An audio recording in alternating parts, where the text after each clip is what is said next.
few weeks ago, I booked a plane ticket to Australia. That was a crazy choice, motivated by love and curiosity. And I absolutely don't regret it. It was magical. Sometimes, actually very often, following your intuition is the best thing to do.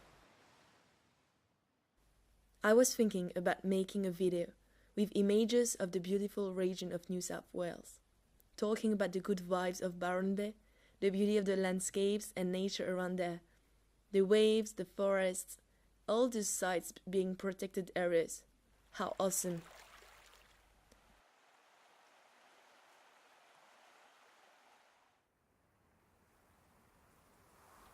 But on the plane back home, it is something else I was inspired to write and talk about. Or let's say more exactly, that this myriad of pictures of magnificent nature inspired me to make a call. As a result, to the young generation, my young friends, I am addressing a letter about our responsibility to protect our earth, for those lovely places like Byron Bay to remain what they are today. Sustainable development, calling the young generation to act. My dear young friends, I am addressing this letter to you all, whoever you might be, wherever you might live in the world. I want to address an urgent issue about the state of our planet. At school, you've probably come across the notion of sustainable development, and you've been asked to learn the definition by heart of the 3 pillars of development, which are economy, society, and environment.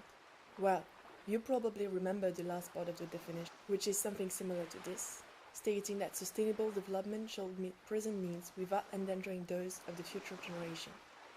This definition of sustainable development first appeared in the Brundtland Report in 1987, which means that when, in 1987, they were talking about the next generation, who do you think they were talking about? Us. They were talking about us. But do we realize that we are the next generation they wanted to protect? No, unfortunately we don't. Instead, we keep on using the term as if the generation we have to protect is the one which will be living in 2050, 2100. But this is wrong, and by putting out the deadlines, always projecting the real changes for the coming years, we forget that the threat is here and now. Sustainable development is obviously the path to follow, and it takes time. But what I am trying to make you understand today is that we are the next generation of those who first mentioned this notion, and our children will be our next generation. By saying this, I would like you to understand that implementing sustainable development is not a project, it is an actual fight to reinforce today. We are affected. We are the next generation the baby boomers were talking about in the 80s, and we are already suffering. But we don't want to recognize it, and instead we maintain the wrong idea that this is not the most important topic to discuss about. But seriously, is there anything more important than to make sure that we will, our children will, our grandchildren will, still have a planet to live in? Some people might think that my words are useless, and might not understand the motivations that make me speak up. Well, I react because I feel the threat, not just in the future, but already very present before my eyes. I neither want to accept it or deny it, so I react and speak up.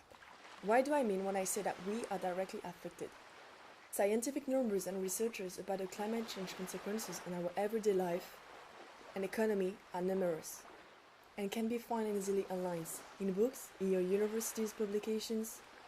But really often, it is not the numbers we read that really impact the way we think. It is more experiences we live that often trigger wake-up calls and actions. So here is what happened to me. I was flying over to Australia from Paris. Seated in the boarding area, I was looking at the sky. It was so blue, the sun was shining, even though the air was cold outside.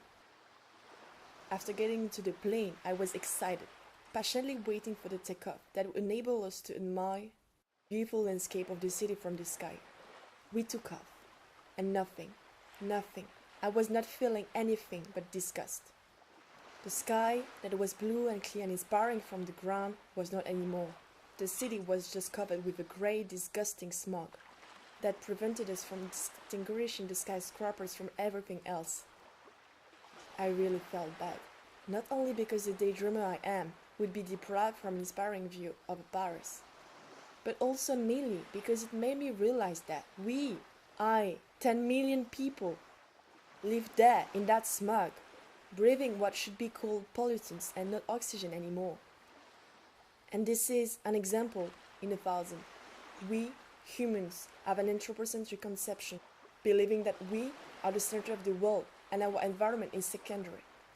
But if we keep on forgetting its existence, strength and virtues, we'll be severely impacted by the consequences of our actions. Sorry, well, my mistake. Actually, we are already.